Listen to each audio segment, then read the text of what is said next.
Hello welcome good morning dear students. तो आज हम वो जो क्वेश्चन हमारे बाकी थे वो हम कंप्लीट कर देंगे। जो वन लाइनर क्वेश्चन थे आज वो पूरे कंप्लीट हो जाएंगे। ओके, कुछ एक क्वेश्चन है, शायद 20-25 क्वेश्चन होंगे। ओके, तो हम स्टार्ट करते हैं हमारे फर्स्ट क्वेश्चन से।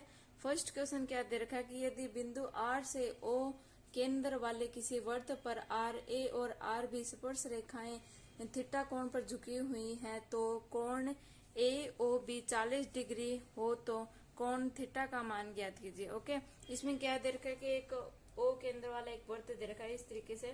इसका केंद्र ओ है और बाहर कोई बिंदु आर है जिससे दो स्पर्श रेखाएं आ रही है। एक तो स्पर्श रेखा आर ए और एक जो स्पर्श रेखा वो क्या है आर बी। ओके, और ये केंद्र के साथ मैंने मिला दी और ये ओ केंद्र है हमारा। ओके, तो इसमें क्या दे रखा है, ये बाहर कोई बिंदु है, ये दो स्पर्श रेखाएं हैं और इसने हमें क्या दे रखा है कि जो कोण ए ओ बी है वो 40 डिग्री का है। ओके, तो ये टोटल जो कोण है वो कितना हमें दे रखा है, 40 डिग्री दे रखा है। ओके, तो ये पूरा 40 का है तो ऊपर वाला कितना हो जाएगा 20 और नीचे वाला कितना हो जाएगा 20। ओके, और इस पूरे को मैं थीटा मान लेती हूँ। इस पूरे को मैंने थीटा माना है तो ऊपर वाला क्या हो जाएगा थीटा बाय 2 और नीचे वाला क्या हो जाएगा थीटा बाय 2। ओके, इस तरीके से हो जाएगा। और मैंने बताया था कि जो स्पर्श रेखा के साथ स्पर्श रेखा जो हम केंद्र के साथ क्या बनाती है 90 डिग्री का कोण बनाती है। तो हम ऊपर वाला जो त्रिभुज ए ओ आर है वो लेकर चलते हैं तो क्या होगा, जो आपको पता है कि त्रिभुज के तीनों कोणों का योग 180 होता है। तो पहला जो कोण है वो क्या है, एक 90 डिग्री है हमारे पास और एक है 20 डिग्री और एक है theta by 2 plus theta by 2 equal to क्या हो गया 180। ओके, तो ये क्या हो जाएगा 110 plus theta by 2 equal to क्या हो गया 180। ओके, तो हमारे पास थीटा की वैल्यू इससे क्या आ जाएगी, तो थीटा बाय 2 इक्वल टू क्या हो जाएगा 70। तो थीटा की वैल्यू क्या आएगी 140, यही हमें बताना था। तो ये पूरा जो थीटा हो गया वो क्या है 140। आपको इस थीटा की वैल्यू बतानी थी। नेक्स्ट क्वेश्चन देखिए क्या है उसमें। नेक्स्ट क्वेश्चन में आपको दे रखा है कि 14 सेंटीमीटर व्यास वाले वृत्त की परिधि ज्ञात कीजिए। ओके, व्यास मतलब हमें डी दे रखा है, वो क्या दे रखा है 14 सेंटीमीटर है। तो डी है तो हम आर ज्ञात कर सकते हैं। आर क्या होता है डी बाई 2 होता है। तो डी की वैल्यू 14 है तो आर की वैल्यू हमारे पास क्या हो जाएगी 7। ओके, और परिधि जो वृत्त की परिधि का क्षेत्रफल क्या होता है, वृत्त की परिधि होती है 2 पाई आर। ओके, और क्षेत्रफल क्या होता है पाई आर स्क्वायर। ओके, तो ये हो जाएगा 2 पाई आर। तो 2 इंटू पाई की वैल्यू क्या होती है 22/7 इंटू 7। तो 7 से 7 कैंसिल आउट, तो वर्त की परिधि हमारे पास क्या आ जाएगी 44। ओके, ये सिंपल सा क्वेश्चन ये आपको बताना था। नेक्स्ट क्वेश्चन देखिए कि एक त्रिज्याखंड जिसका कोण अंशों में थीटा है तो चाप की लंबाई ज्ञात कीजिए। तो पहले हमने चाप जो त्रिज्याखंड का क्षेत्रफल ज्ञात किया था तो उसमें मैंने आपको बताया था कि त्रिज्याखंड किसे कहते हैं। ये जो वृत्त है ये एक वृत्त का केंद्र है। तो ये दो त्रिज्या है, एक आर ये आर है। ओके, ये जो ओ ए और ओ बी दो त्रिज्या है तो दो त्रिज्याओं और संगत चाप से घिरा हुआ जो भाग होता है वो क्या कहलाता है त्रिज्याखंड कहलाता है। तो ये जो भाग हो वो त्रिज्याखंड होगा। ओके, ये ओ है। ओके, तो इसमें देखिए हमें क्या बताना है, चाप की लंबाई बतानी है। तो देखिए अगर हम जो केंद्र पे जो कोण बन रहा है उसका जो अंशीय माप अगर हम 360 लें तो यहाँ पे लिख लेंगे कि जो केंद्र पर बनने वाला जो कोण है उसका अंशीय माप क्या लें हम 360 लें। तो ये देखिए ये पूरा क्षेत्र कवर करेगा। तो ये परिधि बन रही है तो वृत्त की परिधि का फॉर्मूला क्या था 2 पाई आर। इसी तरीके से हम लिख लेते हैं कि अगर वो जो अंशीय माप है वो पहले हमने 360 डिग्री लिया, अगर हम 1 डिग्री लेके चलते हैं तो क्या हो जाएगा 2 पाई आर अपॉन क्या हो जाएगा 360। इसी तरीके से अगर हम थीटा लेकर चलेंगे तो क्या हो जाएगा, अगर अंशीय जो केंद्र पर बनने वाला कोण है अंशीय उसका हम थीटा लेते हैं तो क्या होगा 2 pi are 360 into theta. Okay, ये क्या हो जाएगा थीटा। ये क्या थी, ये चाप की लंबाई थी, ये है त्रिज्याखंड के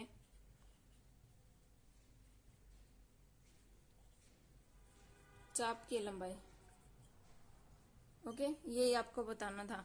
और नॉर्मली ये आपको सिर्फ ऐसा पूछ सकता है कि त्रिज्याखंड की चाप की लंबाई का फॉर्मूला क्या आता है, तो pi R 2 pi R theta upon 360, और क्षेत्रफल क्या होगा, पाई आर स्क्वायर थीटा बटे 360। ओके, नेक्स्ट क्वेश्चन देखिए। नेक्स्ट क्वेश्चन में आपको 7.5 सेंटीमीटर रेखाखंड को 2:3 में विभाजित कीजिए, केवल इसमें डायग्राम बताना है। अगर आपको ये वन लाइनर क्वेश्चन में पूछा गया है, मतलब आपको डायग्राम है वो 1 नंबर में पूछा गया है। अगर आपको यही क्वेश्चन 2 या 3 नंबर्स में दे दे तो आपको क्या करना है, डायग्राम भी बनाना होगा और उसकी रचना भी करनी होगी। तो मैं आपको डायग्राम बताती हूँ किस तरीके से होगी रचना। जो जो काम आप उस डायग्राम में करोगे वही आपको लिखना है, उसे पॉइंट में लिखना है, तो उसे हम रचना कहते हैं। ओके, तो पहले हमें क्या दे रखा है कि एक 7.5 मीटर रेखाखंड है, तो एक हमें ये मेरी क्या है 7.5 मीटर। ये आपको ये पूरा काम है पैमाने से प्रकार की सहायता से करना। ओके, पैमाना और प्रकार की सहायता से करना, क्योंकि इसमें चाप में आपको निकालना होगा। तो ये जो ए बी है वो मैं 7.5 मीटर मैंने एक रेखाखंड ले लिया है ए बी, और जो ए बिंदु है उस पे मैं एक न्यून कोण बनाती हूँ, एक रेखा खींच रही हूँ। ओके, यहाँ पे देखो ये तो 90 डिग्री का हो जाएगा, और इससे मैं कितनी भी दूरी पर झुकाऊं, चाहे यहाँ पे करूं यहाँ पे करूं, क्योंकि ये 90 डिग्री से कम कोण क्या होता है, न्यून कोण ही होगा। तो ये मैं एक न्यून कोण बनाती हूँ, एक रेखा मैंने खींच दी। ओके, ये सीधी नहीं, आप जो स्केल से करोगे तो ये सीधी हो जाएगी। तो अब हम क्या करेंगे, ये जो मैंने एक्स रेखा खींची है उस पर आप समान दूरी के चाप काटोगे। ओके, तो यहाँ पर आप जितनी भी दूरी का चाप खोलोगे प्रकार, तो यहाँ पे एक चाप लगाया, उतनी ही दूरी का चाप यहाँ पे लगाओगे। टोटल कितने चाप लगाने हैं, हमें जो अनुपात क्या दे रखा है, इसने दे रखा है कि 2:3 में विभाजित करना है। तो ये m की वैल्यू लेते हैं हम, और ये n की वैल्यू लेते हैं। जो m प्लस n होगा टोटल 5, तो हमें ये टोटल 5 चाप काटने होंगे। ओके, तो ये 1 हो गया, ये 2, ये इसी तरीके से 3 और 4 और 5। ओके, तो मैं इसको ये नाम दे देती हूँ x1 x2, अगर a1 a2 भी आप दे सकते हो, a3 a4 सॉरी x4 और x5। इस तरीके से ये हमारे नाम हो गए।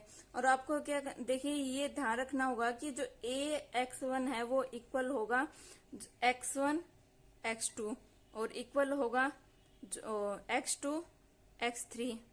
इसी तरीके से ये जो सभी चाप है वो इक्वल एक ही समान दूरी पर चलते रहेंगे। ओके, अब क्या काम करोगे कि जो आपका x5 है उसको b से मिला दोगे। आप स्केल की सहायता से इसको इससे मिला दिया। ओके, इसको मिलाने के बाद आप प्रकार से इस पे एक चाप निकालोगे। ये कितनी डिग्री का है ये आप देखोगे। जैसे मैंने यहाँ पे एक चाप लगाया, ओके, तो उतनी ही दूरी का आपका जो m है, m क्या है 2, तो x2 पर आप उतना ही चाप x2 पर डालोगे। तो देखिए मैंने ये प्रकार अभी मेरे मार्कर की सहायता से मैं आपको बता रही हूँ कि यहाँ पर आप इस x5 पर जो प्रकार की सहायता से एक चाप काटोगे, वही जो आपका m की वैल्यू 2 है, अगर 3 है तो 3 पर काटोगे, 2 है तो 2 पर काटोगे। तो ये m की वैल्यू 2 है हमारे पास, तो मैं 2 पर इसकी नोक रखकर और यहाँ पे एक चाप काट देती हूँ। ओके, और अब देखिए कि जो हमने x5 पर जो थीटा कोण है ये कितनी, इसकी जो लंबाई है वो कितनी, यहाँ से लेकर और यहाँ तक मैं इसकी दूरी देखूंगी कितनी है। ये इतनी दूरी का है, तो यहाँ से इसको भी नापूंगी ये कितनी दूरी का, और वहां पर एक चाप काट दूंगी। ओके, तो माना मैं देखिए कि ये इतनी दूरी का है, यहाँ पे मैंने एक चाप और काट दिया। जहाँ पे आपने चाप काटे ये दोनों, तो इसको x2 को उस चाप को काटते हुए एक रेखा और खींचोगे। ओके, जो आपने जो रेखा खींची है वो AB को C बिंदु पर काट रही है, और जो ये x2C है और x5B है वो क्या होगा, एक दूसरे के समांतर होगा। ऐसे होगा, x2C समांतर होगा, जो x5B है ये एक दूसरे के हमेशा समांतर होगा, मतलब समान दूरी पर होगा। ये मैंने ऐसे ही रफ डायग्राम बनाया, इसलिए आपको समान नहीं दिखाई दे रहा।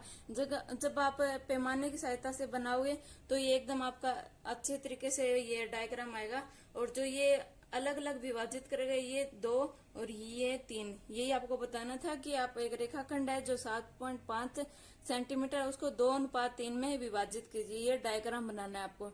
अगर आपको पूछ रहे रचना कैसे करना है, तो जो आपने काम किया है कि हमने ए पर एक न्यून कोण बनाती हुई AX रेखा खींची, ये बताना है। और आपको दे रखा है कि संगत चाप की लंबाई का सूत्र बताइए। तो अभी मैंने पीछे बताया था आपको चाप की लंबाई का फॉर्मूला क्या आता है, 2 पाई r थीटा बटे 360। ओके, इतना सा आपको बताना था। नेक्स्ट क्वेश्चन देखिए। नेक्स्ट क्वेश्चन में आपको दो संख्या दे रखी है, एक तो 44 है, एक 99 है, उसका आपको एचसीएफ बताना है। ओके, तो मैंने आपको 2-3 क्वेश्चन करा दिए इसी तरीके से। तो ये क्वेश्चन और देख लो जिसमें आपको एक 99 दे रखा है और एक 44 दे रखा है। तो इसको हम 2 से डिवाइड करेंगे तो ये 22 पे जाएगा, इसको 2 से करेंगे ये 11, फिर 11 पे जाएगा और 1। तो इसका गुणनखंड क्या हो जाएगा, 2 इंटू 2 इंटू 11। ओके, और इसका क्या होगा, ये 3 पे होगा डिवाइड, तो ये क्या हो जाएगा 33, और फिर 3 से जाएगा तो 11, फिर 11 से जाएगा तो 1। तो हमारे पास इसका जो गुणनखंड क्या होगा 3 इंटू 3 इंटू 11। तो इसमें कॉमन क्या रहा है 11, तो हमारा जो एचसीएफ होगा वो क्या होगा 11। ओके, नेक्स्ट क्वेश्चन देखिए। नेक्स्ट क्वेश्चन में आपको क्या दे रखा है कि उस बिंदु के निर्देशांक ज्ञात कीजिए जो बिंदु -1, 7 और 4 और -3 के को जोड़ो 2:3 में विभाजित करती है। ओके, तो इस तरीके से आपको जो बीच वाला बिंदु है वो बताना है।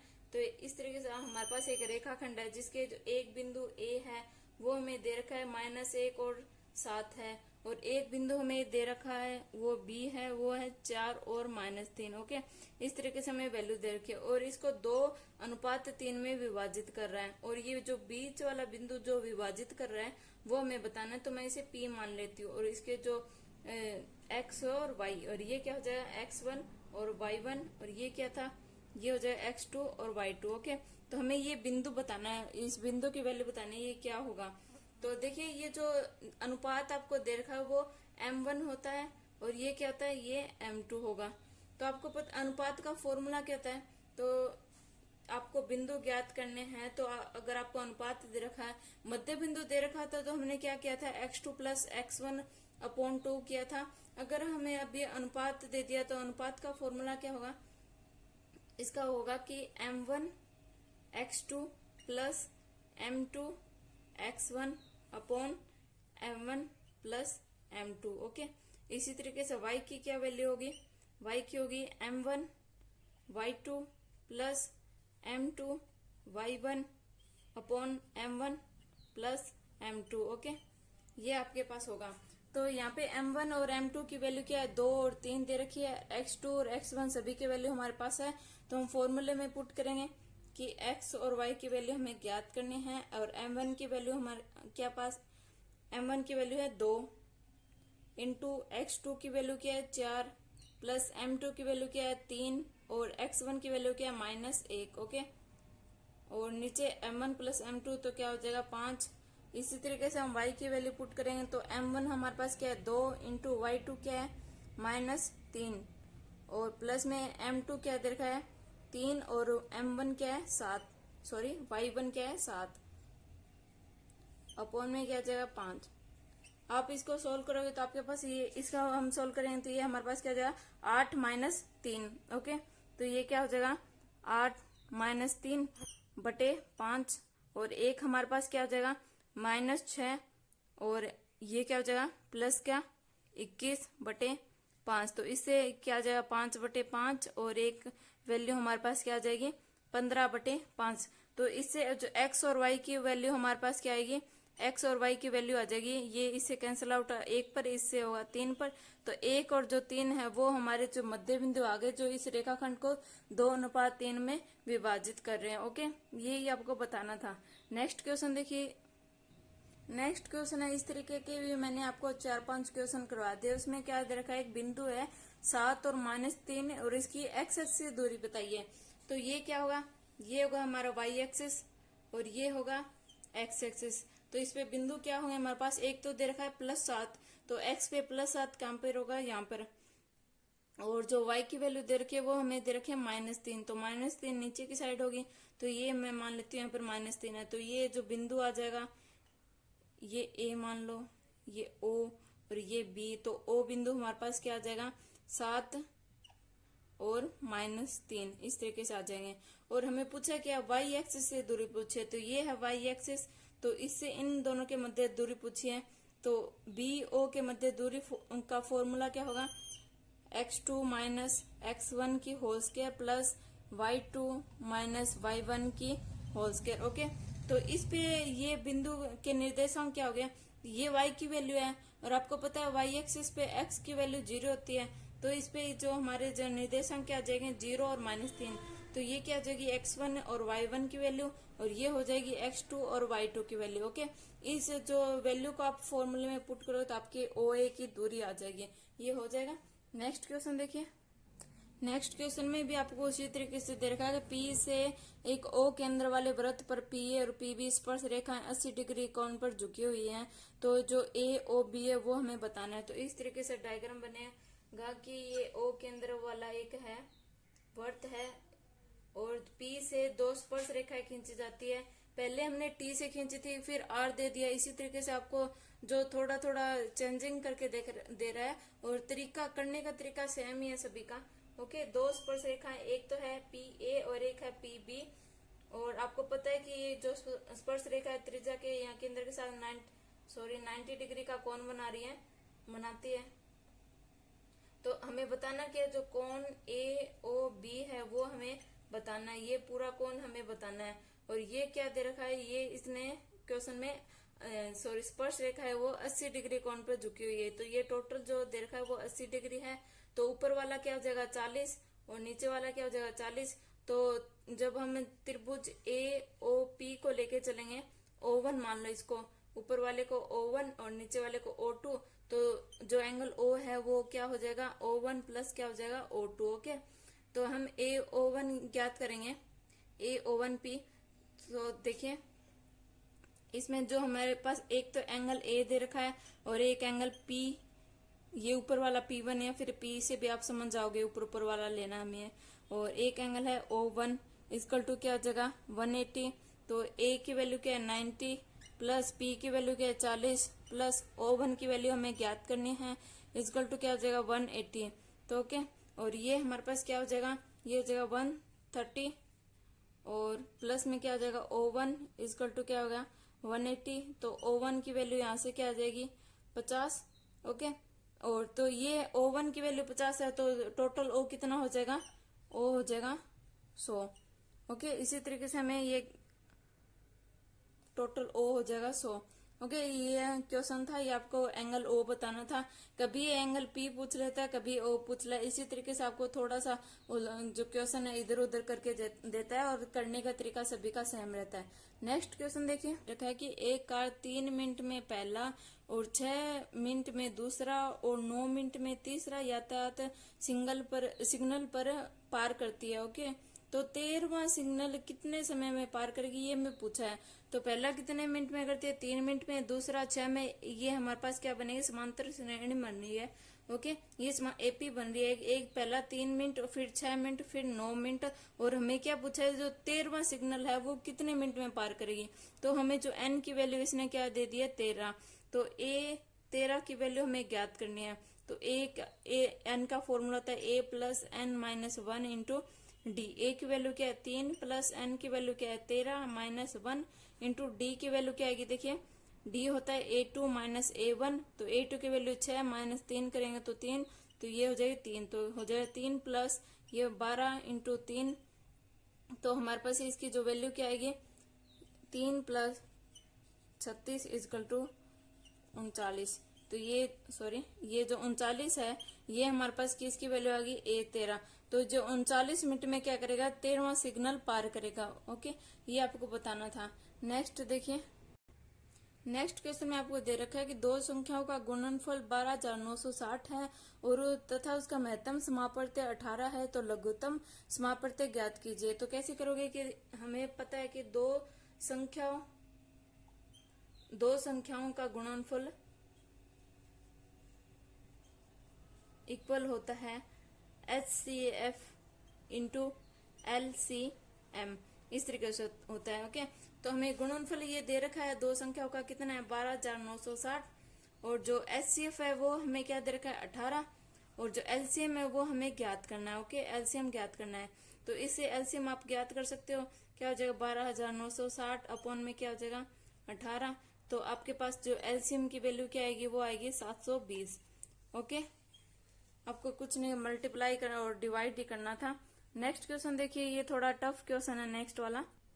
इस तरीके से आपको नेक्स्ट क्वेश्चन क्या दे रखा है, ये डायग्राम दे रखा है, वर्त का केंद्र ओ है और पी ओ आर 140 डिग्री आपको दे रखा है और पी क्यू आर आपको ज्ञात करना है। ओके, तो इस तरीके से आपको डायग्राम दे रखा है, ये जो कोण है ये 140 आपको दे रखा है। तो देखिए जो पी बिंदु का है वो मैं परिधि से मिला देती हूँ, यहाँ पर कोई मैं बिंदु एस मान लेती हूँ, इसको यहाँ पे मिलाया, और जो आर बिंदु है उसको भी मैं परिधि से मिला देती हूँ, और जो पी आर है वो हमारी जीवा हो जाएगी। ओके, तो देखिए क्या होगा कि इसमें जो परिधि पे जो बनने वाला कोण होता है ना, वो केंद्र पर बनने वाले कोण का क्या होता है, आधा होता है। यहाँ पे ऐसे भी कह सकते हो कि जो केंद्र पर बनने वाला कोण जो परिधि पे बनने वाले कोण का 2 गुना होता है। तो आप इसको ऐसे लिख सकते हो कि जो केंद्र पर बनने वाला जो कोण है वो क्या है, P O R equal to 2 गुना होता है परिधि पर बनने वाले कोण के, तो पी एस आर के 2 गुना होता है। तो इसे हम ऐसे लिख सकते हैं कि जो कोण पी एस आर है वो क्या हो जाएगा, कोण पी ओ आर अपॉन 2, इस तरीके से हो जाएगा। ओके, तो पी ओ आर की वैल्यू हमारे पास क्या है, तो कि P S R equal to P O R की वैल्यू है 140/2, तो कोण P S R equal to क्या आ जाएगा, 70। तो हमारे पास ये एस की वैल्यू क्या आ गई, 70। ओके, तो ये देखिए ये चक्रीय त्रिभुज बन रहा है, इसमें जो क्या देखिए ये जो परिधि पर कोण बन रही है ये चक्रीय त्रिभुज की निशानी होती है। ये जो पी क्यू आर एस है ये क्या चक्रीय त्रिभुज है, पी क्यू आर एस एक चक्रीय चतुर्भुज है। ओके, ये चक्रीय चतुर्भुज है, तो आपको पता होगा कि चक्रीय चतुर्भुज के सम्मुख जो कोण होते हैं उनका योग 180 डिग्री होते हैं। सम्मुख कोण मतलब कि आमने सामने के कोण, जो कि पी और आर है, ये इनका योग क्या होगा 180 डिग्री, और एस और क्यू है इनका योग होगा 180 डिग्री। तो ये जो पी क्यू आर एक चक्रीय चतुर्भुज है, तो इनके आमने सामने कोण हम ले लेते हैं। एक तो एस ले लिया, इसको हम लिख सकते हैं पी एस आर, प्लस में एक है पी क्यू आर, तो P Q R equal to क्या होगा 180 डिग्री। पी एस आर की वैल्यू हमारे पास क्या है 70, प्लस में पी क्यू आर की वैल्यू हमें फाइंड आउट करनी है, तो ये हो गया 180। तो इसे पी क्यू आर की वैल्यू क्या आ जाएगी आपके पास 110। तो देखिए आपको ऑप्शन में दे रखा है, ए ऑप्शन 40 है, बी 100 है, और जो सी ऑप्शन है वो आपको क्या दे रखा है 110। तो आपका जो सही आंसर होगा वो क्या होगा 110। ओके, नेक्स्ट क्वेश्चन देखिए, उसमें क्या दे रखा है कि आपको देखा है कि एक अर्धवृत्त जिसका व्यास 16 सेंटीमीटर है, तो उसका क्षेत्रफल ज्ञात कीजिए। तो इसका आपको व्यास दे रखा है, मतलब कि आपको डी दे रखा है, तो डी कितना है 16, तो डी से आप आर ज्ञात कर सकते हैं, आर हो गई 8। तो अर्धवृत्त का क्षेत्रफल क्या आता है 1/2 पाई आर स्क्वायर। ओके, आर की वैल्यू आपके पास 8 आ गई है, तो आप इसे आप क्या कर अर्धवृत्त का क्षेत्रफल ज्ञात कर सकते हो। तो देखिए आपको पाई नहीं हटाना, क्योंकि आपको ऑप्शन में पाई ही दे रखा है, तो आप हम पाई को ऐसे रखते हैं, तो 1/2 पाई की वैल्यू नहीं रखेंगे, और पाई इंटू 8 की जो आर की वैल्यू हमारे पास क्या है 8 इंटू 8, तो इसको हम काटेंगे तो हमारे पास 4, तो जो अर्धवृत्त का क्षेत्रफल हमारे पास क्या आ जाएगा 32 पाई वर्ग सेंटीमीटर स्क्वायर। ओके सर, वर्ग सेंटीमीटर। ये जो आपको ऑप्शन नंबर सी है वो सही है। फर्स्ट ऑप्शन आपको दे रखा है 8 पाई, 16 पाई, 32 पाई और 64 पाई, तो हमारा जो आंसर होगा वो क्या होगा 32 पाई। ओके, इस नेक्स्ट क्वेश्चन देखिए, क्वेश्चन में हमें क्या दे रखा है कि एक समांतर चतुर्भुज है, उनका और त्रिभुज का क्षेत्रफल समान है, और जो समांतर चतुर्भुज है उसकी ऊंचाई 6 है, तो त्रिभुज की ऊंचाई बताइए क्या होगी, और ये दोनों एक ही आधार पर स्थित है। तो इस तरीके से हमारा डायग्राम बनेगा, ये समांतर चतुर्भुज और जो त्रिभुज है वो क्या है एक ही आधार पर स्थित है। तो इन दोनों का आधार मैं ए मान लेती हूँ, ये कोई ए बी सी डी और इसको मैं ओ मान लेती हूँ। ओके, तो इनकी जो ऊंचाई है वो हमें क्या दे रखी है 6 सेंटीमीटर दे रखी है, और इसकी ऊंचाई हमें ज्ञात करनी है, उसको मैं एच ले लेती हूँ। तो हमें बताया कि जो त्रिभुज का क्षेत्रफल क्या होता है आधार गुणा, त्रिभुज का क्षेत्रफल होता है आधार गुणा ऊंचाई। ओके, और बराबर हमें दे रखा है त्रिभुज का क्षेत्रफल, ये है चतुर्भुज का, समांतर चतुर्भुज का, और त्रिभुज का क्या होता है 1/2 आधार गुणा ऊंचाई। ओके, तो इन दोनों का आधार सेम है, तो मैं ए ले लेती हूँ दोनों का, 1/2 इंटू ए। तो इसकी जो ऊंचाई है वो 6 सेंटीमीटर हमें दे रखी है, और जो इसकी ऊंचाई हमें ज्ञात करनी है, तो इसको मैं h ले लेती हूँ। a से a कैंसिल आउट, तो ये 6 इस साइड चला जाएगा, तो क्या जाएगा 12, और h की वैल्यू हमारे पास क्या है, जो त्रिभुज की ऊंचाई है वो क्या हो जाएगी 12। ओके, तो ये 12 आपका ऑप्शन नंबर कितने में, ए में है, ऑप्शन नंबर ए इसका क्या हो जाएगा, राइट आंसर हो जाएगा। ओके, नेक्स्ट क्वेश्चन में देखिए आपको क्या दे रखा है कि जो x-2 है वो इस समीकरण का एक बहुपद है, और एक अन्य जो P2 दे रखा है, एक अन्य बहुपद, इसका ज्ञात करना है, मान ज्ञात करना है। तो आप क्या करोगे, जो ये आपको समीकरण दे रखी है x³ minus 2x² plus 2x minus 4, इसमें आप x इक्वल टू 2 रखोगे तो आपकी वैल्यू आ जाएगी, और वैल्यू क्या आएगी 0, तो आपका जो ऑप्शन नंबर सी है वो सही हो जाएगा। ओके, नेक्स्ट क्वेश्चन देखिए उसमें क्या दे रखा है। नेक्स्ट क्वेश्चन दे रखा है कि एक पिता की आयु उसके पुत्र की आयु से 3 गुनी है। ओके, पिता की आयु 3 गुनी है, मतलब कि अगर पुत्र की आयु x होगी तो उसकी 3x होगी, अगर पुत्र की आयु y होगी तो 3y, मतलब कि 2 होगी, तो पिता की आयु कितनी हो जाएगी 6। ओके, इसी तरीके से यदि पिता की आयु x है, ओके इसमें दे रखा है कि पिता की आयु x है, तो इसने माना है, हम मान पिता की आयु x है। ओके, तो पुत्र की से 3 गुना है। ओके, तो ये पिता की x दे रखी है, तो पुत्र की आयु क्या होगी, तो पुत्र की आयु हो जाएगी x/3, क्योंकि देखिए जो x/3 का हम जब 3 गुना करेंगे तभी तो x आएगा, तो पुत्र की आयु क्या हो जाएगी x/3। तो और फिर इसने क्या पूछा है कि 7 वर्ष बाद पुत्र की आयु बताइए, तो हमारे पास पुत्र की आयु क्या थी x/3, तो 7 वर्ष बाद तो +7 कर देंगे।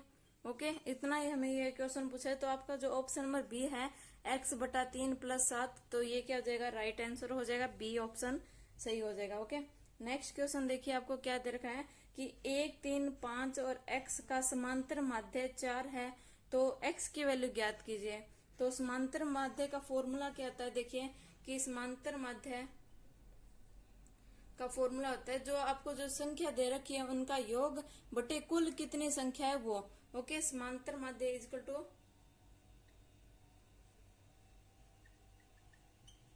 जो हमारे पास कुल संख्या क्या है, एक तो 1 है, 3 है, 5 है, और एक क्या है x। ओके, ये हमें संख्या दे रखी है, और टोटल ये कितनी संख्या है 1, 2, 3, 4, ये टोटल 4 संख्या है, और जो समांतर माध्य है वो हमें 4 दे रखा है। ओके, तो इनका योग क्या हो जाएगा, इसका हो जाएगा 9 + x/4, तो ये हो जाएगा 16 = 9 + x, तो यहाँ से x की वैल्यू हमारे पास क्या आ जाएगी 7। ओके, x की वैल्यू क्या आ जाएगी 7, और यही आपको बताना था समांतर माध्य का होता है जो आपको संख्या दे रखी है उनका योग बटे कुल कितनी संख्या है वो। ओके, नेक्स्ट क्वेश्चन देखिए क्या है।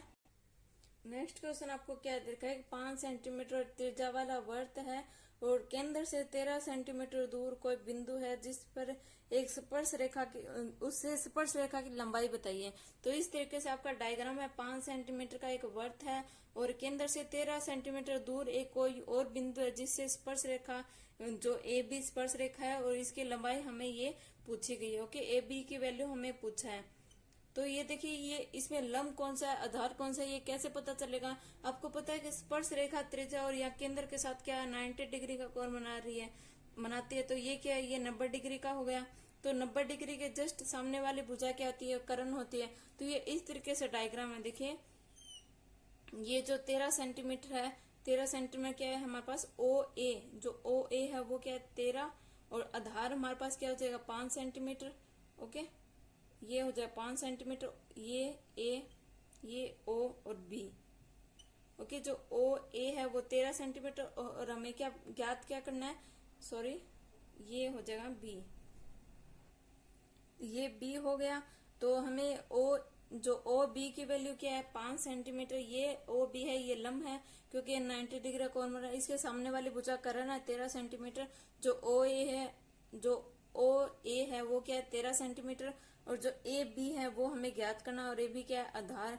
तो आप पाइथागोरस प्रमेय से कर सकते हो, क्या होता है k² = क्या होता है लंब स्क्वायर प्लस क्या होता है आधार स्क्वायर। तो आपको आधार ज्ञात करना है, तो क्या हो जाएगा k² - l² = a²। तो k की हमारे पास वैल्यू क्या है 13 की होल स्क्वायर माइनस आधार लंब की स्क्वायर इजकल टू क्या होगा आधार की स्क्वायर। तो ये क्या हो जाएगा 169 माइनस 25 इजकल टू ए की स्क्वायर। तो ये क्या हो जाएगा, ये हो जाएगा 144 और ये हो जाएगा ए की स्क्वायर। तो स्क्वायर हटेगा तो इस साइड रूट लग जाएगा।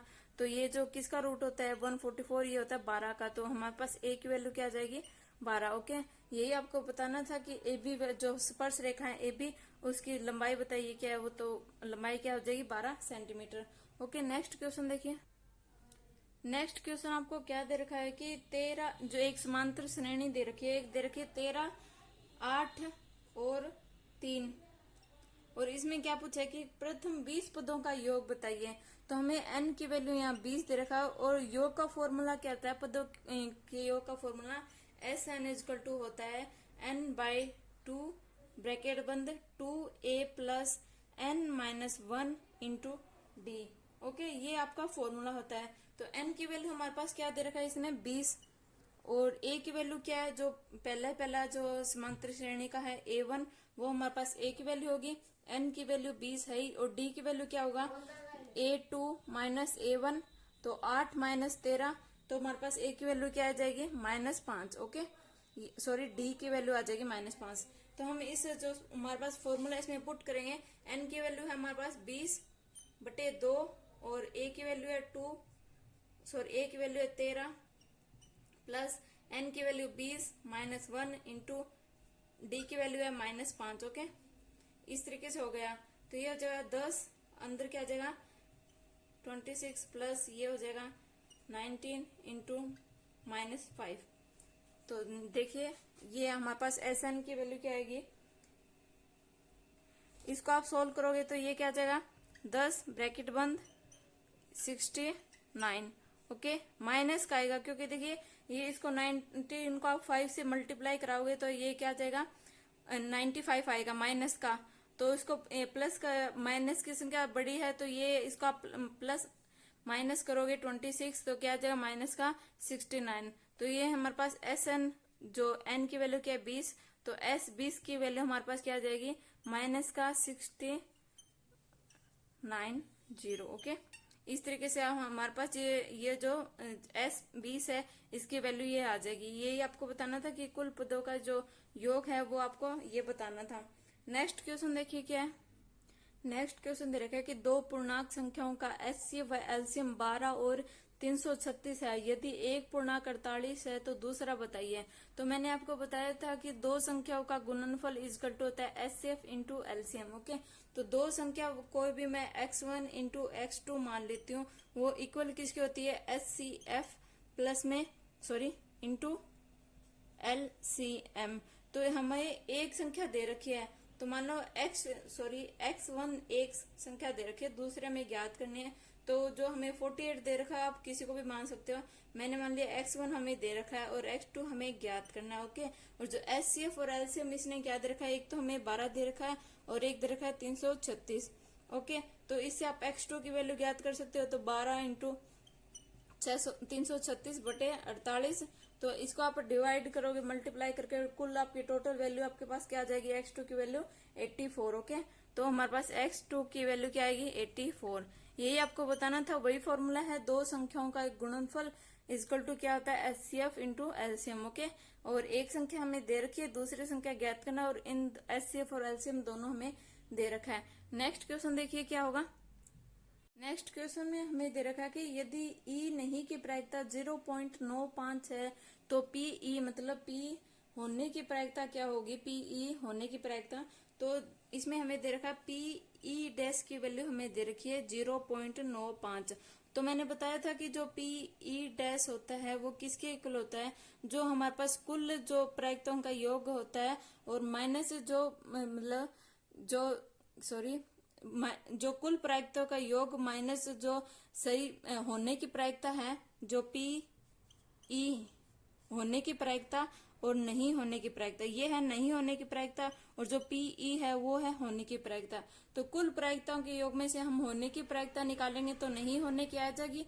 ओके, तो ये इसकी वैल्यू हमारे पास दे रखी है वो है 0.95 इक्वल टू 1 माइनस दे रखा है पी ई, ये हमें ज्ञात करना है। तो ये इससे चला जाएगा, तो पी ई इक्वल टू क्या आ जाएगा 1 माइनस 0.95, तो इससे पी ई की वैल्यू क्या आ जाएगी हमारे पास 0.05। ओके, ये आ गई हमारे पास पी ई की वैल्यू। तो ये आपका लास्ट क्वेश्चन था और पूरे क्वेश्चन आपके कंप्लीट हो गए हैं। थैंक यू सो मच और बेस्ट ऑफ लक सभी को अपने एग्जाम के लिए, और मिलते हैं नेक्स्ट वीडियो में। बाय।